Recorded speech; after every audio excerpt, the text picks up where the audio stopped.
आज हम स्टार्ट कर रहे हैं फिजिक्स फोर्स एंड मोशन का। सबसे पहले हमें पता होना चाहिए कि डिस्टेंस क्या होता है। डिस्टेंस की बात करूं तो एक्चुअल पाथ लेंथ जो बॉडी ने कवर किया होता है उसको आप डिस्टेंस कहते हैं। लाइक कराची टू लाहौर आपने जितना डिस्टेंस कवर किया है वो आपके पास डिस्टेंस है एक्चुअल जो आपने कवर किया है। ठीक है, जो आप जितना आप चलें, लाइक जितना आपने कवर किया वो सारा का सारा जो आपने पाथ लेंथ कवर किया उसको आप डिस्टेंस कहते हैं।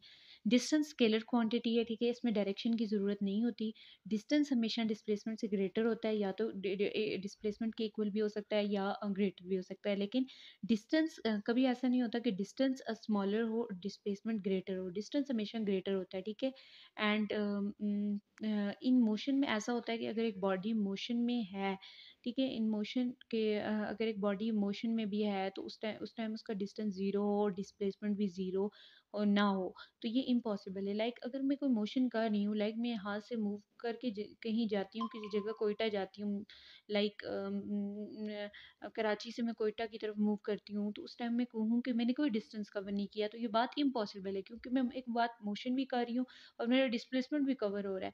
तो ये बात कहने की नहीं है, मतलब ऐसा ऐसा पॉसिबल ही नहीं है कि आपके आप मोशन में हो और डिस्टेंस ज़ीरो हो। ठीक है, और दूसरी बात ये होती है कि अगर डिस्टेंस ज़ीरो होता है तो डिस्प्लेसमेंट भी ज़ीरो होता है। ऐसा कभी नहीं होता कि अगर डिस्टेंस ज़ीरो हो तो डिस्प्लेसमेंट कुछ ना कुछ हो।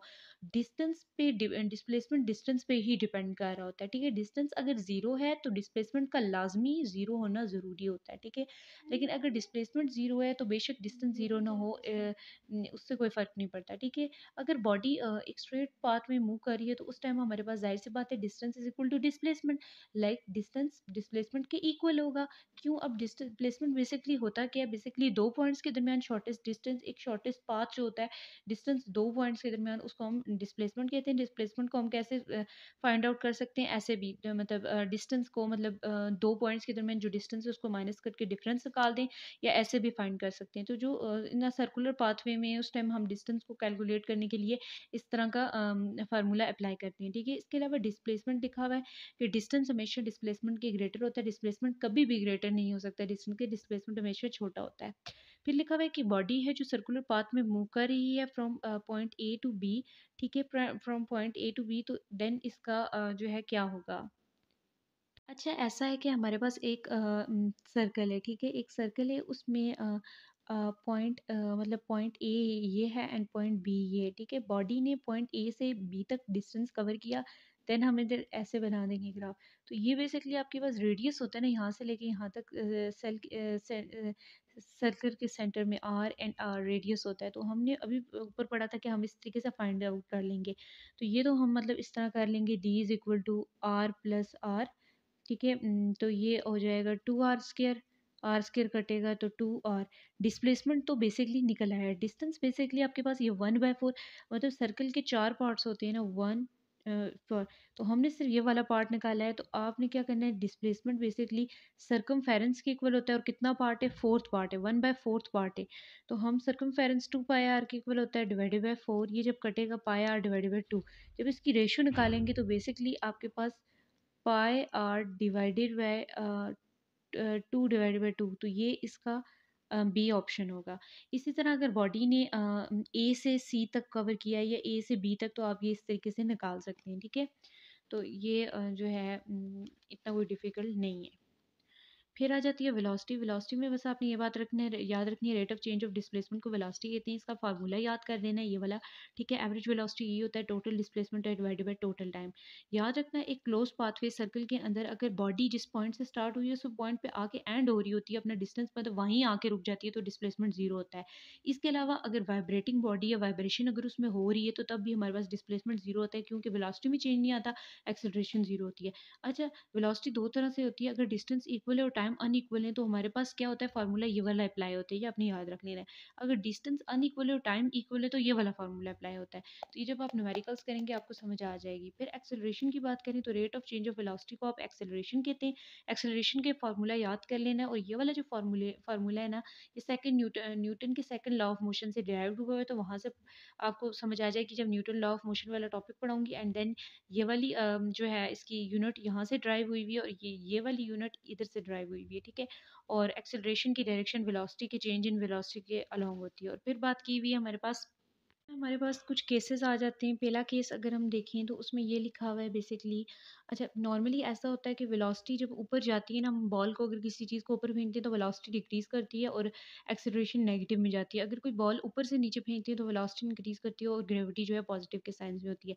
वेलोसिटी कब इंक्रीज़ करती है? जब एक्सेलरेशन और वेलोसिटी दोनों पैरेलल होती है। तो आपने एग्जांपल याद रखनी है, आप छत पे खड़े हुए, छत से आपने बॉल को नीचे फेंका है, उस टाइम वेलोसिटी भी नीचे आओगी और एक्सेलरेशन भी नीचे होगी, दोनों पैरेलल होंगे। वेलोसिटी कब डिक्रीज़ होगी? जब ये दोनों एक्सेलरेशन और वेलोसिटी एंटी पैरेलल होंगे। और ये एंटी पैरेलल कब होंगे? जब आप बॉल को आप खड़े हुए मतलब ज़मीन के ऊपर और आपने बॉल ऊपर फेंका है।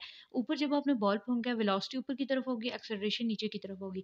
सर्कुलर मोशन में आपकी एक्सेलरेशन और वेलोसिटी जो है परपेंडिकुलर होती है। आप सेंट्रीपिटल फोर्स की डायरेक्शन याद है, सेंट्रीपिटल फोर्स की एग्जांपल याद रखें, उसमें एक्सेलरेशन जो है वो टुवर्ड्स द सेंटर लगती है और वेलोसिटी अलोंग द टेंजेंट लगती है। ठीक है, ये बात याद रखनी है। रेस्ट मोशन में यही होता है कि एक्सेलरेशन और वेलोसिटी दोनों जीरो होते हैं। और वाइब्रेटिंग मोशन में आपने दो चीज़ें याद रखनी है, एक्सट्रीम पे एक्सेलरेशन मैक्सिमम होती है, वेलोसिटी जीरो होती है, और मीन पोजीशन पे एक्सेलरेशन जीरो होती है, वेलोसिटी, ये आपने चीज़ें याद रखनी है। यूनिफॉर्म मोशन में वेलोसिटी जो है कभी भी जीरो नहीं होती, एक्सेलरेशन जीरो हो सकती है। ठीक है, टर्म बेसिकली क्या होता है कि वेलोसिटी में चेंज नहीं हो रहा होता, वेलोसिटी कांस्टेंट रहती है, जिसकी वजह से एक्सेलरेशन जीरो हो जाती है। और याद रखना, एक्सेलरेशन हमारे पास यूनिफॉर्म तब होती है जब इंस्टेंटेनियस एक्सेलरेशन एवरेज एक्सेलरेशन के इक्वल होती है, तब हमारे पास एक्सेलरेशन जो है वो यूनिफॉर्म होती है। ये एमसीक्यूज कई बार आ चुका है एमडीकैट में, तो ये कर लेना। अब हमारे पास ग्राफ आ जाते हैं इस डिस्प्लेसमेंट टाइम ग्राफ में। बस आपने ये 3 ग्राफ्स याद रखने हैं, ठीक है? 4 ग्राफ्स हैं। सबसे पहले ग्राफ, एक बॉडी है वो रेस्ट पे, लाइक मैं रेस्ट में बैठी हुई हूँ, उस टाइम जो है ना बेसिकली ग्राफ ये होता है कि डिस्प्लेसमेंट बिल्कुल टाइम के पैरेलल होता है। ऐसा ग्राफ बनेगा जब बॉडी रेस्ट पे होगी। अगर आपके पास कोई न्यूमेरिकल टाइप आ गया उसमें बॉडी रेस्ट पे बताई हुई है, तो ग्राफ आपने इस तरीके से देखना है। अगर ये ग्राफ हुआ तो इस पर टिक करना है।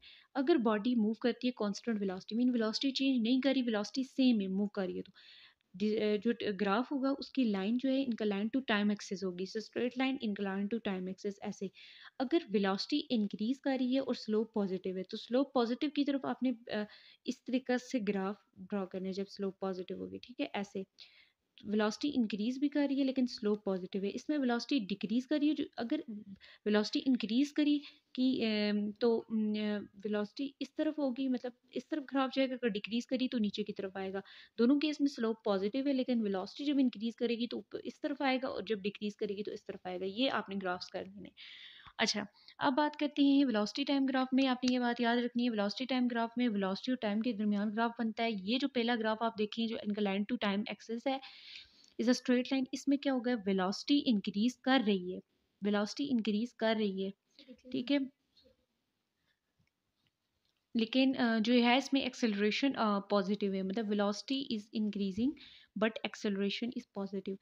लाइक एक्सेलरेशन का पॉजिटिव होती है जब हमारे पास वेलोसिटी इंक्रीज कर रही है, तो इस केस में वेलोसिटी तो इंक्रीज कर रही है, मतलब ये अपवर्ड की तरफ जा रहा है। जैसे आप देख सकते हैं, मतलब फ्रॉम जीरो टू वो मूव कर रहा है, फ्रॉम जीरो मतलब एट रेस्ट से वो मूव किया, तो इट मीन्स वेलोसिटी इंक्रीज हुई। बी में अगर आप देखें वो स्ट्रेट है तो कांस्टेंट वेलोसिटी है, जिसकी वजह से एक्सेलरेशन जीरो है, मतलब आप इसको रेस्ट की कंडीशन भी कह सकते हैं। नीचे की तरफ आ रहा है, वेलोसिटी डिक्रीज कर रहा है। कोई चीज़ जब नीचे फेंकते हैं तो वेलोसिटी लाइक मतलब नीचे फेंकने वाली बात नहीं है, गलत कह दी मैंने, नीचे फेंकने वाली बात अलग है। मतलब लाइक ग्राफ अगर नीचे की तरफ आ रहा है तो इट मीन्स वेलोसिटी डिक्रीज कर रही है और एक्सेलरेशन नेगेटिव होगी। जो मैंने आपको बताया था कि जब एक्सेलरेशन नेगेटिव होती है तो उसको हम डिसलेरेशन कहते हैं। अगर पॉजिटिव होगी तो उस केस में होती है वेलोसिटी जब इंक्रीज करती है। वेलोसिटी जीरो, ये देखें डी वाला पॉइंट है, वेलोसिटी रेस्ट पे। वेलोसिटी जीरो क्यों है? क्योंकि बॉडी रेस्ट पे है, और जब वेलोसिटी रेस्ट पे है तो हमारे पास एक्सेलरेशन जीरो होगी। ठीक है, आपने ये एमसीक्यूज में देखना है कि डिस्टेंस टाइम का ग्राफ है या वेलोसिटी टाइम का ग्राफ है। ठीक है, उस हिसाब से आपने निकाल लेना है कि जब वेलोसिटी इंक्रीज करेगी अपवर्ड की तरफ जाएगी वेलोसिटी इंक्रीज, जब डाउनवर्ड की तरफ जाएगी वेलोसिटी डिक्रीज, जब स्ट्रेट होगी तो वेलोसिटी जीरो होगी, मतलब बॉडी मूव नहीं कर रही, बॉडी रेस्ट पे है।